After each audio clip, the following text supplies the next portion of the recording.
lives and define your own way. Find the freedom you desire today. Unlock the new world in wisdom and grace. Live in your purpose, finding your place where vision. May mga araw na wala namang malaking nangyari, pero parang ang bigat ng pakiramdam. Kahapon, ganon yung araw ko.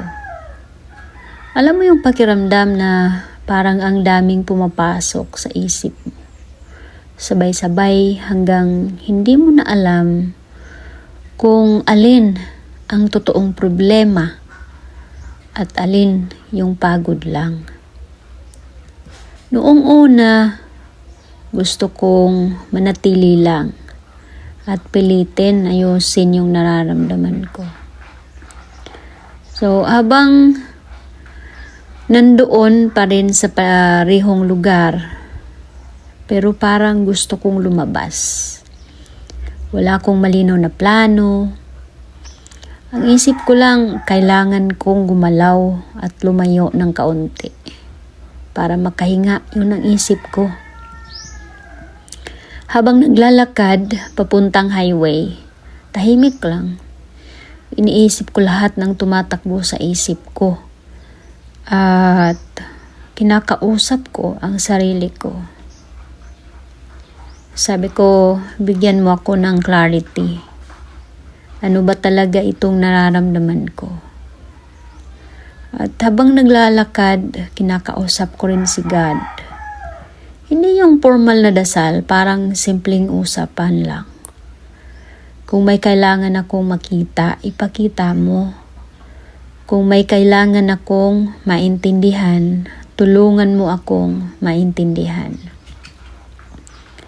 So yun, pagdating ko sa coffee shop, umorder ako ng pagkain. At umupo. Wala pa ring expectation. Hindi ako pumunta doon para gumawa ng project. Hindi rin para maging productive. So, habang hinihintay ko yung order ko kanina, ay napansin kong unti-unting tumatahimik ang isip ko. Tapos, may isang idea. Minsan ganun pala. Hindi dating ang idea kapag pinipilit. Dumadating siya kapag binibigyan mo ng space ang sarili mo. May pumasok na concept. Sabi ko, gagawa ko ng libro. Gagawin ko kaya? So, ayun, maliit lang na thought. Pero, nilalaro na ng utak ko. So, habang kumakain ako, nagsisimula na akong mag-isip ng title. At pagkatapos, sinundan ko rin mag-isip kung ano yung magiging outline. So, ayun, sunod-sunod na. So, parang naging excited na ako umuwi ng bahay para sa computer ko na magawa maayos. So, yung isip na kanina punong-puno ng inis ay biglang naging puno ng possibility. Hindi ko namalayan na gumagawa na pala ako ng isang project na hindi ko naman inaasahan. Kaya yun ang napapansin ko sa sarili ko na bakit pag naiinis ako, nabobored ako, ay laging may nagiging productive. So, sa moment na yon na-realize ko talaga na baka hindi lang lahat ng irritation ay kailangan labanan. Minsan, may dala pala itong direksyon. hindi ibig sabihin na maganda ang inis. Pero minsan, kapag hindi agad nagre-react at binibigyan natin ng kaunting space yung sarili natin, may lumalabas na bagay na hindi natin inaasahan. Kaya minsan, kailangan natin huminga. Kailangan natin humugot ng lakas. Kahit sa pakiramdam ay nanghihina ka na. Pero sa totoo lang, isip mo lang yun. Dahil ang totoong nagpapahina sa katawan ay yung mismong iniisip natin. So, dahil nag-overthink, yung sumubra na talaga. So, ayan, habang kumakain, yung akala mo wala lang, pero grabe na, naglalaro na yung idea sa utak ko kung ano yung magiging flow ng aklat na to. So, possible ang aklat na to ay will be available next year pa.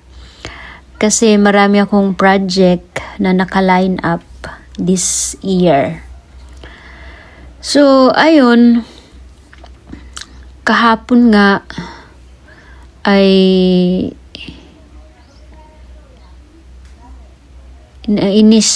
inis talaga ako. So, ayun, kanina ay umalis ako para makapag-isip. Dahil galing din ako sa isang project na natapos na. So actually, sa buwan na to ay may project akong natapos, pero kailangan pang i-polish. So, naging productive naman din ako ngayong buwan ay nakatapos ako ng isang project na book. Tapos, nakapag-release ako ng song. So, diba? Actually, yung song ay matagal ko nang sinulat. 6 months ago.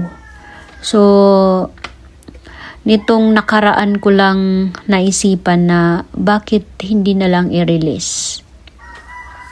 So, kaya hindi ko rin maintindihan yung nararamdaman ko. Siguro nga, pagod lang. Kaya yun din ang sinasabi ko kanina na napapansin ko sa sarili ko. Parang lagi akong naka-feel ng bored kapag feeling ko hindi ako productive. So minsan yung utak ko parang doon na lang naka-program, doon naka-wire. So ayan, nag-iisip habang ngumunguya. At syempre na-realize ko na ano kaya yung parang ganito na lang yung nangyayari. So from irritation to book burst. Ayan, yung umalis na hindi mo alam yung pupuntahan pero umuwi ng may dala. O, sabagay, yan naman lagi yung sinasabi ko na kapag hindi mo alam kung saan yung pupuntahan mo, ano yung magiging direction mo, kailangan mo lang gumalaw. Kailangan mo lang umaksyon dahil habang nagkakaroon ka ng journey, nagkakaroon ka ng action, ay doon unti-unti mabubuo kung ano yung direction na gusto mong tatahakin. Kasi yung brain natin ay para ding muscle yan.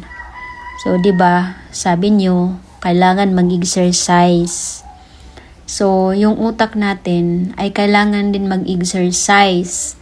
So, yung exercise na yan, yung mag-isip ng mga hard, yung pakiramdam mo na hard. So, kung saan ka feeling mo ay mahirap sa'yo, doon ka mag-focus para ma-divert, para ma-reformat yung mind mo. So, ako noon, hindi ako ganito dati. So, kapag nagpo-focus na ako noon, na gustong gawin yung isang bagay, sumasakit yung ulo ko. So, kahit yung pakikinig ng podcast, pakikinig ng audiobook, sumasakit talaga ang ulo ko.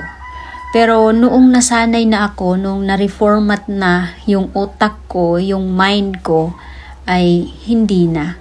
So, kung tutuusin, kapag hindi ako nakikinig at wala akong naririnig na book, ay sumasama yung utak ko. So, parang naging water ko yung pagbabasa, pagjo-journal. So, kapag nagawa ko yun, ayun, okay na ako. Pero pag wala akong nagawa, nagiging frustrated ako. So, yun yung nararamdaman ko. So, ikaw, kung ano yung mahirap sa'yo, gawin mo. Kasi kung ano yung mahirap sa'yo, yun talaga ang version na magiging ikaw. So, nahihirapan ka lang. Pero hindi ibig sabihin na hindi mo gagawin. So, yun lang.